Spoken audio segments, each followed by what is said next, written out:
बहुत आश्चर्य की बात है कि 40-40, 50-50 साल से पाकिस्तानी नागरिक भारत की मिट्टी पर रहे और कईयों ने तो यहां तक दावा किया कि वो वोट भी देते रहे हैं। अब जब कार्रवाई की शुरुआत की गई है तो उम्मीद हम कर सकते हैं कि निर्णायक कार्रवाई रहे, क्योंकि देश के अंदर उस टेरर के इंफ्रास्ट्रक्चर को तोड़ने की आवश्यकता है। जम्मू कश्मीर में बड़े पैमाने पर यह कार्रवाई दिखी है।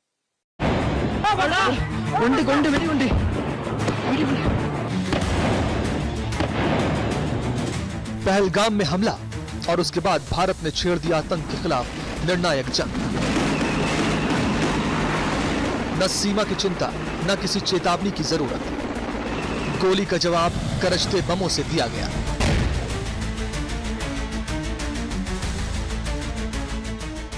इन पहले 10 दिनों में जवाब का पहला सिरा वहीं से शुरू हुआ, घाटी में छुपे उन गद्दारों से जिन्होंने सरहद पार के इशारे पर अपनों पर भी हमला बोला। सुरक्षा बलों ने कश्मीर में 10 आतंकियों के घर या तो विस्फोट से उड़ा दिए या बुलडोजर से मिट्टी में मिला दिए। लड़ाई का अंत नहीं है, एक मकाम है। हर व्यक्ति को चुन चुन कर जवाब भी मिलेगा, जवाब भी लिया जाएगा। शुरुआत हुई बिजबेहड़ा के गुरी गांव से, जहां आदिल अहमद ठोकर का घर उड़ा दिया गया। वही आदिल जो पाकिस्तान जाकर ट्रेनिंग लेकर लौटा और पहलगाम हमले का मास्टरमाइंड बताया जा रहा है। लेकिन कहानी यहीं नहीं रुकी। हमले के बाद से ही सीमा पर पाकिस्तान पर लगातार गोलाबारी हो रही है। लेकिन पाकिस्तान की ओर से हुई गोलाबारी का जवाब भारतीय सेना ने कुछ इस तरह दिया कि पीओके की नीलम वैली में खामोशी छा गई।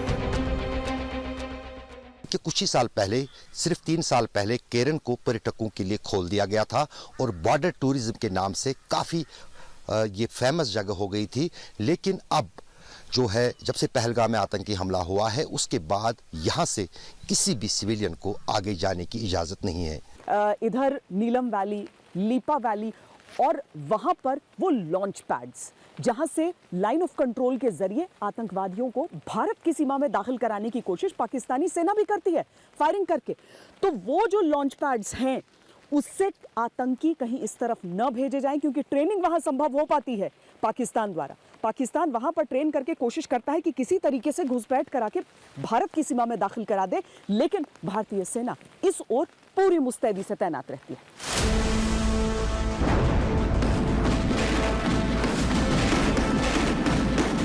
भारतीय तोपों की गर्जना ने साफ संदेश दिया कि अब आतंक के अड्डों का विनाश का समय है। भारतीय राडार पर है पाकिस्तान के वो 28 लॉन्च पैड जहां से आतंक की नर्सरी पलती है। दुदनियाल, चेलाबंदी, मैच फैक्ट्री, बाग, फॉरवर्ड कहूटा और ऐसे कई ठिकाने जो अब हमारी तोपों की जद में है। देखिए, पीओके एक बड़ी जगह है जिसमें पहले से ही गुस्सा था। अब हालत ऐसी हो गई है कि उनको डर है कि कुछ होगा। कई लोग भारत के साथ हैं। तो जैसे 1971 में बांग्लादेश में लोग हमारे साथ थे, तो उधर हाई अलर्ट हो गया है, पीओके में डर है। लेकिन देखिए, Pakistan military controls everything, military का कंट्रोल है, मिलिट्री के कोर्ट है, मिलिट्री गवर्नमेंट को संभालती है। और पीओके में अगर जो लोग आगे बढ़े, जैसे बांग्लादेश में हुआ था, डर होगा। इसलिए पीओके में भी अलर्ट है। इसका असर अब पीओके में दिख रहा है। वहां के प्रधानमंत्री ने आपातकाल तक की बात कह दी है। नीलम वैली में पर्यटकों की एंट्री बंद हो गई है। धार्मिक मदरसे 10 दिनों के लिए सील कर दिए गए हैं। होटल मालिक अपनी संपत्ति सेना को देने को तैयार है। यानी डर इतना है कि सिविलियन सपोर्ट भी फौज को देना पड़ रहा है। भारत ने पहले भी सर्जिकल स्ट्राइक और एयर स्ट्राइक से दिखा दिया है कि भारत सीमा पार जाकर मारने में संकोच नहीं करता। लेकिन इस बार बिना चेतावनी के सीधा निर्णायक वार हो सकता है। ये लड़ाई सिर्फ सैन्य नहीं, कूटनीतिक और आर्थिक भी है। पीओके में कार्रवाई से पाकिस्तान पर अंतर्राष्ट्रीय दबाव बढ़ेगा। एफएटीए की गाज फिर से गिर सकती है। भारत अब सिर्फ सहता नहीं, जवाब देता है। और इस बार जवाब ऐसा होगा जो आने वाली पीढ़ियां याद रखेंगी। अभी तो 10 दिन हुए हैं, लड़ाई लंबी चलेगी।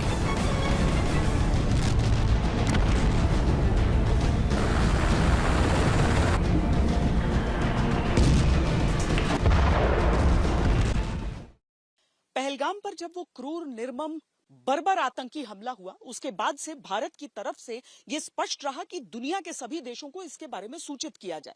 दुनिया के जिस देश ने इस घटना के बारे में सुना, सब एक सुर में भारत के समर्थन में बोलते हुए नजर आए।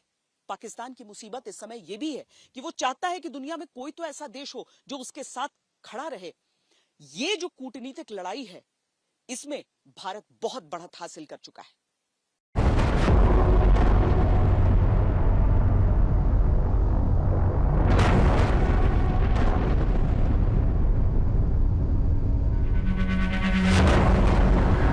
दो परमाणु शक्तियों के टकराने का अंजाम क्या हो सकता है, ये पूरी दुनिया जानती है। भारत और पाकिस्तान दो न्यूक्लियर पावर हैं, जिनके पास करीब करीब बराबर ही परमाणु हथियार हैं। अगर दोनों के बीच संपूर्ण युद्ध हुआ तो ये सिर्फ इन दोनों देशों के लिए ही नहीं, बल्कि पूरी दुनिया के लिए बहुत बड़ा खतरा होगा।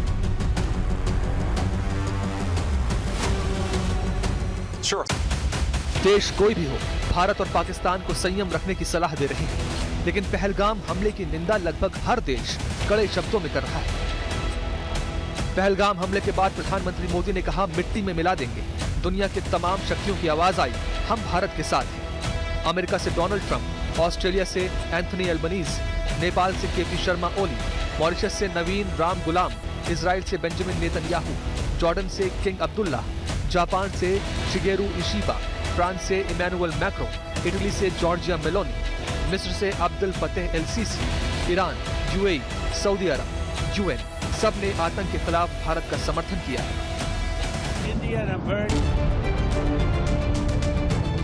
आतंकी हमले के बाद प्रधानमंत्री मोदी रियाद का दौरा बीच में छोड़कर भारत लौट आए थे। तब पहला फोन ट्रंप ने किया था और भारत के साथ खड़े होने का ऐलान किया था।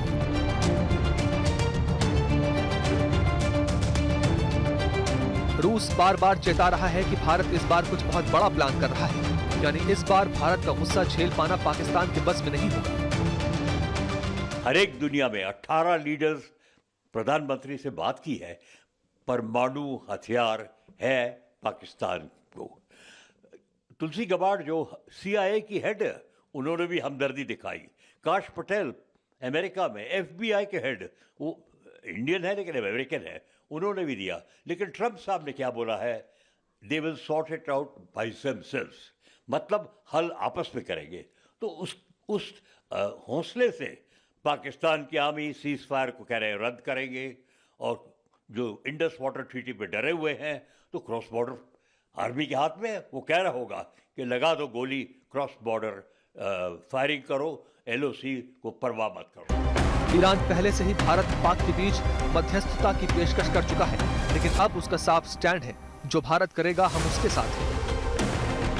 इधर 29 अप्रैल को विदेश मंत्री S जयशंकर ने Slovenia, Panama, Algeria, Sierra Leone और गुयाना के अपने समकक्षों के साथ फोन पर बात की और बताया कैसे पाकिस्तान ने पहलगाम आतंकवादी हमले को अंजाम दिया। विदेश मंत्री ने संयुक्त राष्ट्र महासचिव एंटोनियो गुतेरेस से भी फोन पर बात की। तय है कि पाकिस्तान का इस बार बहुत कुछ मिट्टी में मिलने वाला है। उसका पाखंड, उसका नकली चिंता, उसका आतंक का समर्थन, कश्मीर पर उसका बड़बोलापन, आतंकियों की नर्सरी, हुकूमत के तेवर, बहुत कुछ इस बार दांव पर लगा है।